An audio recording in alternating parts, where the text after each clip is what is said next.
भइल जोन भइल।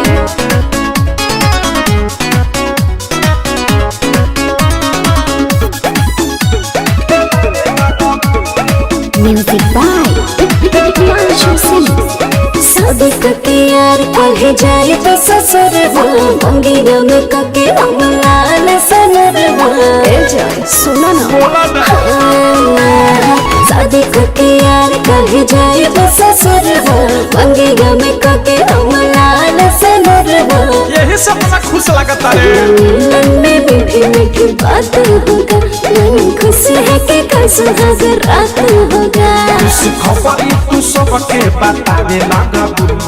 अरे कही के का चाहता। अरे चंदा मामा दूर के पुआ पकावे गुड़ के आप खाए थाली में मुन्ने को दे प्याली में। अरे ये का गावता रहो। ये जाने ससुरा में जाके ये करे लगबू तैका धीरे में लहिका खेलावे लगबू। जाने ससुरा में जाके ये करे लगबू तैका धीरे में लहिका खेलावे लगबू।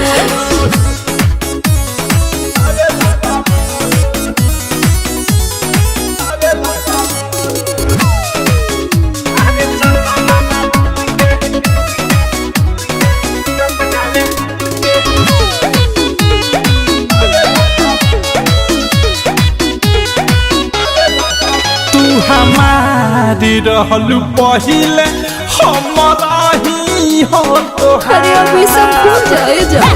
बड़ा तबाही काले दुआ यही से बदला अपन विचार।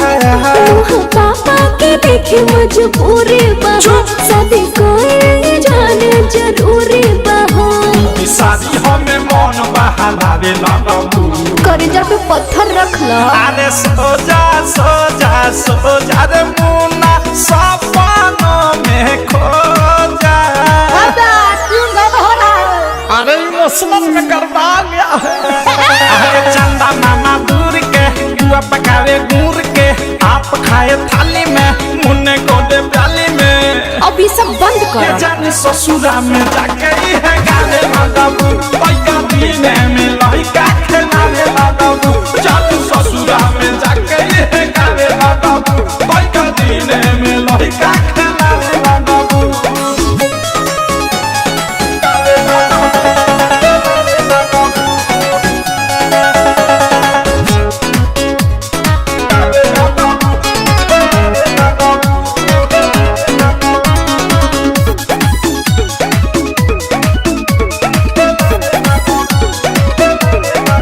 हंसबू खेलाबू पिया संग है हम तारो। अरे तो लोग टुकड़ा से पूछ ले कि हा। टुकुर टुकुर ताक बरात में न सोव कि तोहरा याद में तकिया एक टोवा।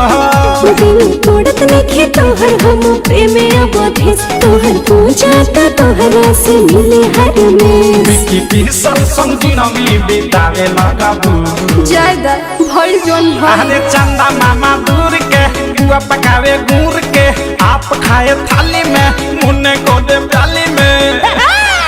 ये जाने ससुरा में जाके है गाने लगबू तैका धीरे में लहिका खेलावे लगबू। जाने ससुरा में जाके है गाने लगबू तैका धीरे में लहिका खेलावे लगबू। अरे जायदा मामा बन जाइबा। अरे पहले भत्तार मामा करबे डरा मामा तोरी। आरसीएम म्यूजिक न्यू ऐप अभी डाउनलोड कीजिए हमारे गूगल प्ले स्टोर से और पाए भोजपुरी लोकगीतों का एक से बढ़कर एक ऑडियो वीडियो सॉन्ग बिल्कुल मुफ्त।